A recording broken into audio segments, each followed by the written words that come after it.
Сильный поступок таджички. Досмотрите это видео до конца, и вы узнаете, какой скандал случился с нашей соотечественницей. Подписывайтесь на наше обновление и точно будете в курсе всего самого актуального. Певица Манижа подтвердила и прокомментировала отмену своего участия на фестивале «Стереолето» в Санкт-Петербурге. На своей странице в Инстаграм певица написала: «Хочу сказать только одно. Моя аудитория – это то, в чем я уверена. Вы меня слышите. И знаете что? Впереди слишком много хорошей музыки и наших общих добрых дел, которые мы еще не сделали. Я здесь, и я с вами. Люблю». Организаторы фестиваля ранее сообщили, что выступление певицы Манижи не состоится. Соответствующее заявление опубликовано в группе мероприятия ВКонтакте 7 июня.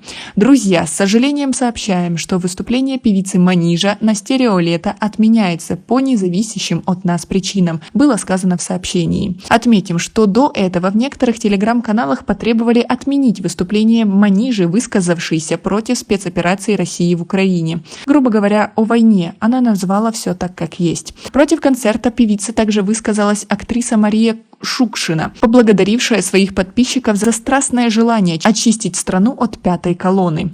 «Стереолето» – независимый музыкальный фестиваль, ежегодно проводящийся в Санкт-Петербурге. В 2022 году мероприятие пройдет 12-13 июня. Напомним, что в марте Манижа выпустила антивоенный клип на песню «Солдат».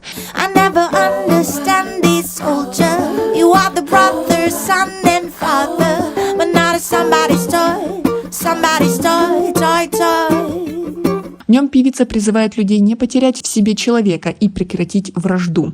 Как вы относитесь к тому, что люди в России выступили против Манижи чисто за то, что она высказалась против войны, не принимая ничью сторону, а лишь против зверств и убийств? Разве это нормально? Свои ответы напишите нам, пожалуйста, в комментарии. Свой клип певица представила 13 марта, оповестив об этом читателей на своей странице в Инстаграм. Манижа выступила против войны с Украиной, отметив, что нынешняя агрессия против ее воли, ее семьи и двух братских народов. В моей семье тоже есть украинцы. Моя невестка из Украины, мой будущий муж наполовину украинец. Мои близкие друзья украинцы. Россия и Украина – это не просто две страны, мы родные. Любая война между нами братоубийственная, заявила она. Кроме этого, Манижа высказалась и против изолирования россиян в неполитических сферах, таких как спорт, наука и музыка. Она обратилась к Европейскому вещательному союзу с посланием о том, чтобы они не рубили последние мостики сотрудничества. Это путь к новой Берлинской стене. Если политики не могут найти общий язык, может быть, получится у музыкантов, написала Манижа.